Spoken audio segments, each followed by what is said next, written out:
వచ్చిన తర్వాత సంఘాల గౌరవం పెరిగిందా లేదా మీరు ఒక్కసారి ఆలోచన చేయండి. ఇవాళ సంఘాల వాళ్లకు అక్కడో ఇక్కడో కాదు, ఇన్ఫోసిస్, విప్రో, హైటెక్ సిటీ పక్కన, ఐటీ కంపెనీల పక్కన శిల్పారామం కానుకొని మీరు చేసిన ఉత్పత్తులు అమ్ముకోవడానికి 100 కోట్ల రూపాయల విలువ ఉండే నైట్ బజార్ను 3.5 ఎకరాల భూమిని మీకు ఇచ్చి 150 షాప్స్ మీకు అక్కడ పెట్టి మీ ఉత్పత్తులను అమ్ముకునే విధంగా ప్రపంచానికి మీ టాలెంట్ తెలిసే విధంగా నేను సీతక్క ఏర్పాటు చేసుంటే మా ఆడబిడ్డలు నరేందర్ రెడ్డికి ఓటేయండి, మేము ఇవ్వకపోతే మీరు ఎవరికైనా ఓటేసుకోండి అని నేను ఈ సందర్భంగా నేను చెప్పదలుచుకున్న మిత్రులారా. ఇవాళ మా ఆడబిడ్డలు వంటింటి కుందేళ్ళు కాదు, మా ఆడబిడ్డలు సోలార్ పవర్ ఉత్పత్తి చేయొచ్చు, మా ఆడబిడ్డలు అదాని అంబానీలతో పోటీ పడాలని మహిళా సంఘాలకు ఇవాళ 1000 మెగావాట్ల సోలారు విద్యుత్ ఉత్పత్తి చేసే ఒప్పందాలు మా ఆడబిడ్డలతో చేసిన ప్రభుత్వం ఈ దేశంలోనే తెలంగాణ ప్రభుత్వం మొట్టమొదటిది. ఈరోజు కోటీశ్వర్లను మా ఆడబిడ్డల్ని సోలార్ పవర్ అగ్రిమెంట్లు చేసింది మేము. 1000 మెగావాట్లు ఈరోజు అదానితో పోటీపడి సోలార్ పవర్ ఈరోజు మా ఆడబిడ్డలు జనరేట్ చేసే విధంగా ఒప్పందాలు చేసినాం. ఈ ఆడబిడ్డలను ఓట్లేయమని నేను అడుగుతున్నా. అదే కాదు, ఆర్టీసీలో పెద్ద పెద్ద కంపెనీలు బస్సులు కిరాయికి పెట్టేది. ఈసారి 600 ఆర్టీసీ బస్సులు ఆడబిడ్డలతో కొనిపించి కార్పొరేషన్కు కిరాయికి పెట్టి ఈరోజు మా ఆడబిడ్డలను వ్యాపారస్తులుగా చేసి 1 కోటి మంది ఆడబిడ్డల్ని కోటీశ్వరులను చేసే శపథం మా ప్రభుత్వం తీసుకున్నది. ఇవాళ ఈ 1 కోటి మంది ఆడబిడ్డలు మీకు మేలు జరిగితే మీ బిడ్డలతో ఓట్లు నరేందర్ రెడ్డికి వేయించండి. మా వల్ల మీకు ప్రయోజనం లేకపోతే మీరు ఓటు ఎవరికి ఏమని చెప్పినా నాకు అభ్యంతరం లేదు అని నేను ఈ సందర్భంగా చెప్తున్నా. మిత్రులారా, 10 ఏళ్ళు చంద్రశేఖరరావును చూసిరు. ఆయన ఏం వెలుగబెట్టిండో తెలంగాణలో కనిపిస్తుంది. 69,000 కోట్లతోని రాష్ట్రాన్ని అప్పచెప్తే 7,11,000 కోట్ల రూపాయలు అప్పు చేసిండు. ఆనాడు సంవత్సరానికి 6,500 కోట్లు మనం బకాయిలు కట్టేది ఉంటే ఈనాడు ప్రతి నెల 6,500 కోట్లు ఇవాళ చంద్రశేఖరరావు చేసిన అప్పుకు ముప్పుగా తయారై ప్రతి నెల 6,500 కోట్లు నేను సంపాదించిందంతా మీకు వెట్టకుట్ట కడుపు కట్టుకొని ఇవాళ అప్పులోనికి పటాన్కు కట్టాల్సి వస్తుంది. ఇవాళ సంవత్సరం తిరిగే లోపల ఈ 13-14 నెలల 75,000 కోట్ల రూపాయలు చంద్రశేఖరరావు చేసిన అప్పుకు నేను ఇవాళ మిత్తి కట్టిన. ఈ మిత్తి ఇవాళ ముప్పుగా తయారయ్యి మనల్ని మొత్తం తినేస్తుంది. రాష్ట్రాన్ని నిండా ముంచిండు, దివాలా తీసిండు. దివాలా తీపించిన రాష్ట్రాన్ని మనకిచ్చిపోయి ఆయన ఫామ్ హౌస్లో వండుకున్నాడు. సల్లంగా ఎప్పుడన్నా ఎట్లున్నారని మీ దగ్గరికి వచ్చిండా? ఆనాడేమో అధికారం పోయింది, మళ్ళసారి డిపాజిట్లు పోయినాయి.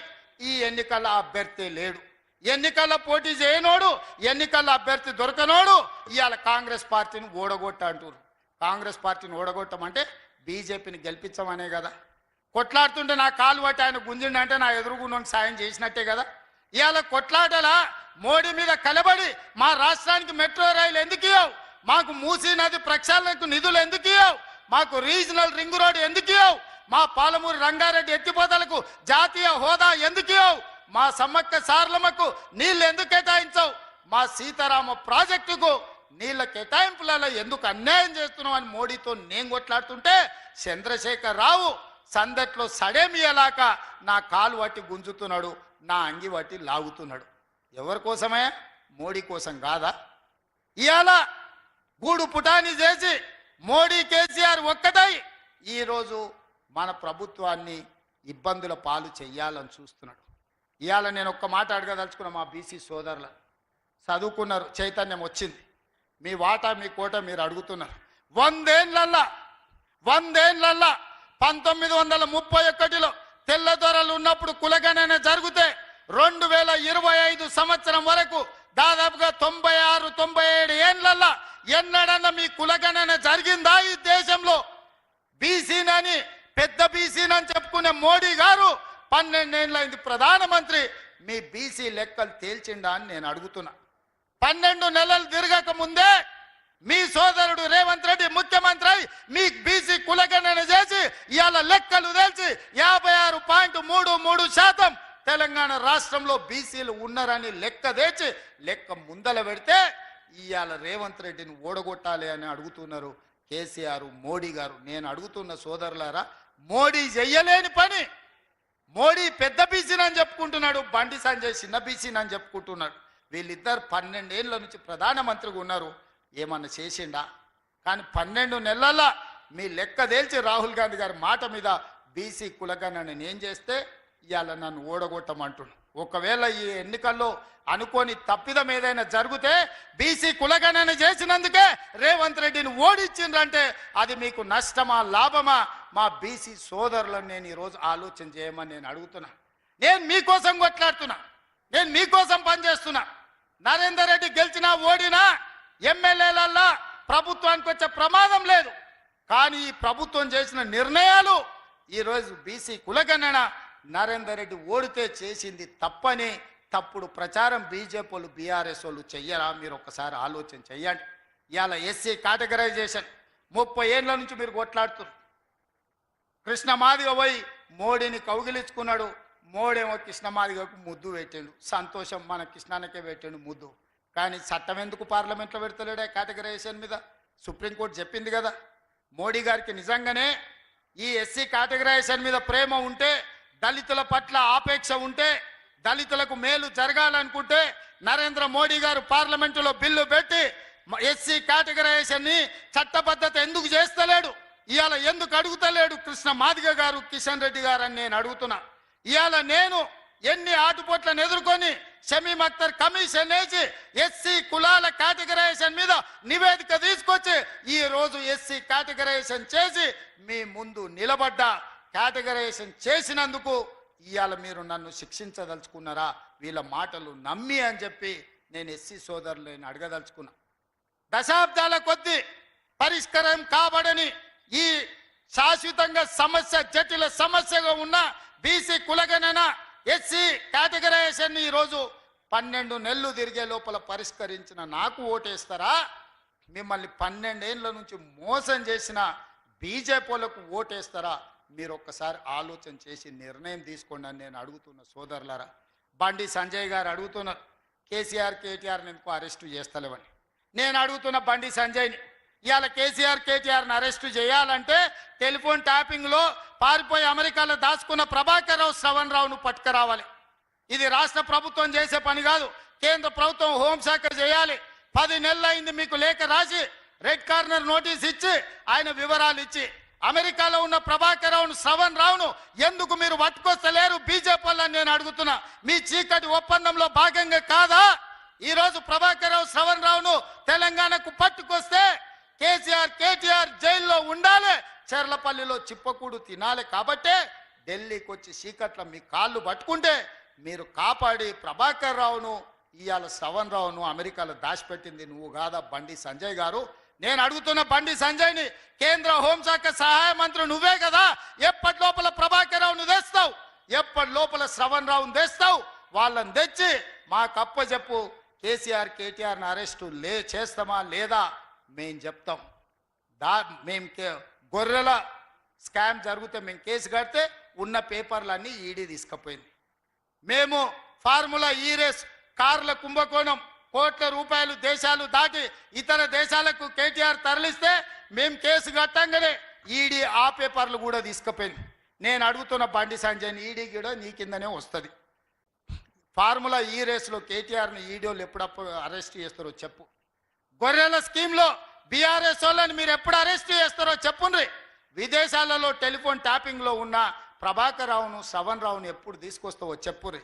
మేమేమో కేసులు కట్టాలి, మీరు ఆ కాగితాలు సంకలు పెట్టి తీసుకెళ్ళి చీకట్ల ఢిల్లీకి పిలుచుకొని మీరు వాళ్ళతోని గూడుపుటాన్ని చేసి టెలిఫోన్ ట్యాపింగ్ ఏమో పార్లమెంట్ ఎన్నికలల్లో లెక్కలు సెట్ చేసుకురు. పార్లమెంట్ ఎన్నికలల్లో బీఆర్ఎస్ వాళ్ళు అనామకులను పెట్టి డిపాజిట్లు జప్తు చేయించుకొని మీకు 8 ఎంపీలు ఇచ్చారు. ఇప్పుడు ఫార్ములా ఈ రేస్ అదేవిధంగా గొర్రెల స్కీమ్ని అడ్డం పెట్టి ఇవాళ ఎమ్మెల్సీ ఎన్నికలలో అభ్యర్థి పెట్టకుండా మీరిద్దరు కలిసి ఒప్పందం చేసుకున్నారు. ఇదేనా అని నేను అడుగుతున్న బండి సంజయ్ గారిని. ఇట్లనేనా మీరు కాపాడేది బీఆర్ఎస్ వాళ్ళని? మీరు చేస్తున్న పని ప్రజల అమాయకులు అనుకుంటురా, ఎవరికి అర్థమైతలేదా అనుకుంటురా అని నేను అడుగుతున్నా. అదేవిధంగా కిషన్ రెడ్డి గారు ఇవాళ ఆయన సికింద్రాబాద్ నుంచి ఎంపీ. మెట్రో రైళ్లు ఎందుకు క్యాబినెట్లో ఆమోదం పొందుతలేదు? ఒక్కసారి క్యాబినెట్లో ఆమోదం పొందితే నాకు లోన్లు తెచ్చి మెట్రో నిర్మించడానికి అవకాశం ఉంది. నాకు అనుమతి ఇవ్వకుండా క్యాబినెట్లో పెట్టకుండా తాజాగా ఢిల్లీలో ఉండే మంత్రులను బెదిరించింది కిషన్ రెడ్డి కాదా? హైదరాబాద్ మెట్రోకు రాకుండా అడ్డుకుంటున్నది కిషన్ రెడ్డి కాదా? నేను కిషన్ రెడ్డి మీద సూటిగా ఆరోపణ చేస్తున్నా. అదే విధంగా మూసీ రివర్ ఫ్రంట్ ఇవాళ గుజరాత్లో సబర్మతి రివర్ ఫ్రంట్ మోడీ కట్టుకున్నాడు. అదే విధంగా వారణాసి ఉత్తరప్రదేశ్లో మోడీ ఎంపీగా ఉన్న తర్వాత అక్కడ ఇవాళ నమో గంగే ప్రాజెక్టు పేరు మీద ఇవాళ అక్కడ మీరు గంగా మీద ప్రక్షాళనకు 1000 కోట్లు ఖర్చు పెట్టారు. నిన్నగాక మొన్న ఢిల్లీలో యమునా నదిని ప్రక్షాళన చేస్తామని ఢిల్లీ ప్రజలకు చెప్పి ఢిల్లీలో ప్రభుత్వాన్ని ఏర్పాటు చేసుకున్నారు.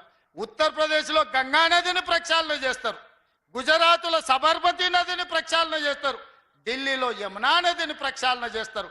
కానీ రేవంత్ రెడ్డి మూసీ నదిని ప్రక్షాళన చేస్తా అంటే మీరు అడ్డుకుంటారు. కేంద్ర ప్రభుత్వం నుంచి అనుమతి ఇవ్వరు, ₹1 నిధులు ఇవ్వరు. ఇదే నా కిషన్ రెడ్డి నీ నీతి నీ జాతి అని చెప్పి నేను కిషన్ రెడ్డిని అడుగుతున్నా. అన్ని రాష్ట్రాలలో రోడ్లు వేసుకున్నారు, గుజరాత్కు బుల్లెట్ ట్రైన్ తెచ్చుకున్నావు, మాకు మాత్రం రీజనల్ రింగ్ రోడ్డు కోసం సగం ఇచ్చి సగం ఇయ్యక ఈ రోజు అడ్డుకుంటున్నారు. భూసేకరణ చేస్తుంటే మీ ఎంపీ ఈటెల రాజేందర్ పోయి అడ్డం బండుకుంటుండు. నష్టపరిహారం ఇవ్వాల్సింది కేంద్ర ప్రభుత్వమే.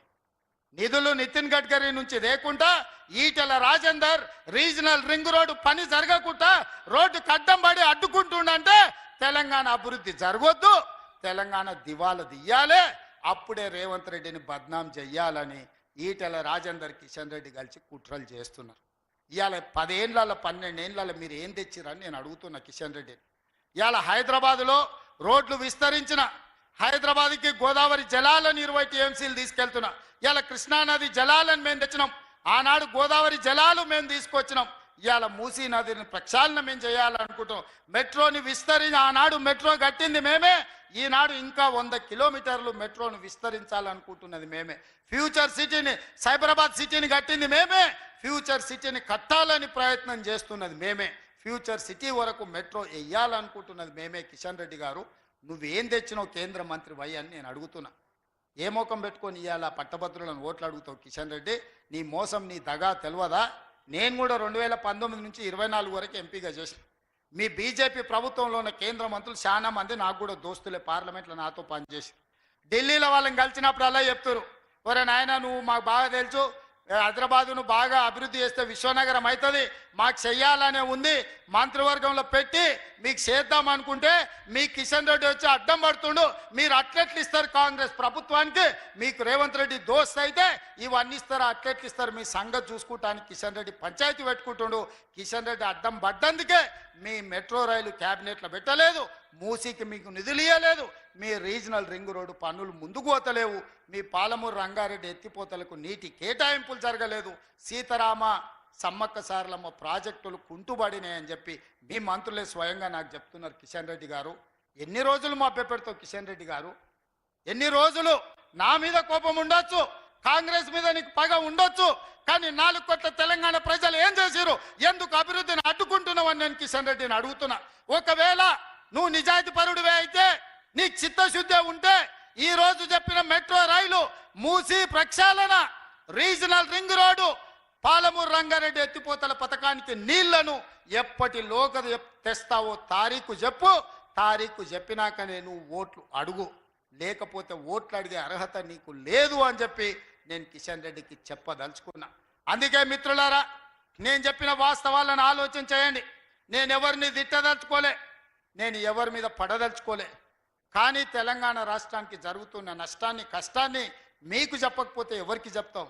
ఈ పట్టభద్రులే కదా ఆనాడు తెలంగాణ ఉద్యమంలో ముందు బాగానే నిలబడి ఉద్యమాన్ని ఉవ్వెత్తున లేపింది, తెలంగాణ రాష్ట్రాన్ని సాధించింది. తెలంగాణ రాష్ట్రాన్ని సాధించిన పట్టభద్రులారా ఆలోచన చేయండి. వచ్చిన రాష్ట్రాన్ని అభివృద్ధి చేసుకునే బాధ్యత మన మీద ఉన్నదా లేదా?